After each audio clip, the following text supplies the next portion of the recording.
Laura Train Mama here. Are you enjoying the Thomas and Friends stories? If so, let me know by subscribing to the channel and clicking like to the video. Today we are having a look at this story. It's called Elizabeth. I hope you enjoy it. This is a story about Elizabeth, the vintage Sentinel lorry. Sadly, she was left to rust in a shed for a long time. Find out what happened when Thomas's driver found her there. Thomas was taking heavy goods trucks to a cargo ship at Brenham Docks. The ship was leaving at sundown, so Thomas had to work hard to get the trucks there in time. Suddenly, one of his coupling rods broke. His driver saw a shed by the track. "I'll see if there are some tools in there," he said. "Be careful, that shed looks a bit spooky," said Thomas.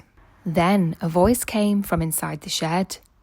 "Be quiet out there, I'm trying to sleep." Thomas's driver went into the shed.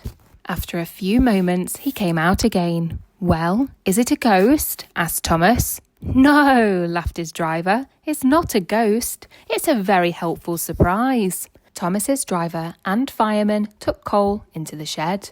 Thomas wondered what they were doing. "She should be able to get us to the fitter's yard," Thomas heard his driver say. "If her boiler holds," replied his fireman. "She badly needs repair work." Thomas heard lots of clanking noises coming from the shed. What could be inside? At last, out of the shed drove a rather dirty, old steam lorry. "Thomas, this is Elizabeth," said his driver.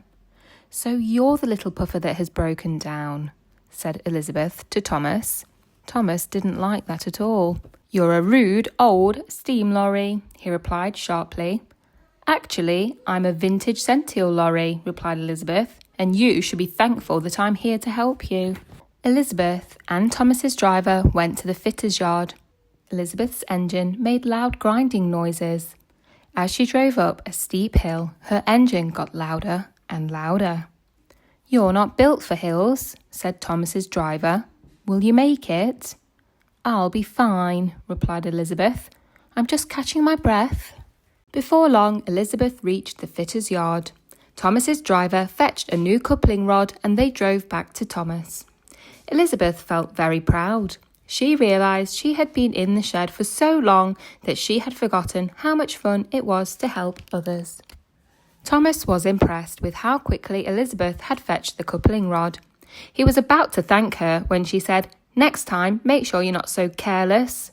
Now Thomas thought Elizabeth was the rudest lorry he had ever met. He waited in silence while his driver fitted the new coupling rod, then he set off to the docks. Elizabeth decided to follow Thomas to the docks. "That little puffer has already broken one coupling rod, so he may well need my help again," she thought. Elizabeth's engine rattled and groaned as she slowly followed behind Thomas. Soon, Thomas was out of sight, but Elizabeth didn't mind. She remembered which roads she had to take to get to the docks. Thomas arrived at the docks just in time. As the goods were unloaded from his trucks, the Fat Controller came over. He looked very cross indeed. "Where have you been?" he asked. "You nearly missed the boat."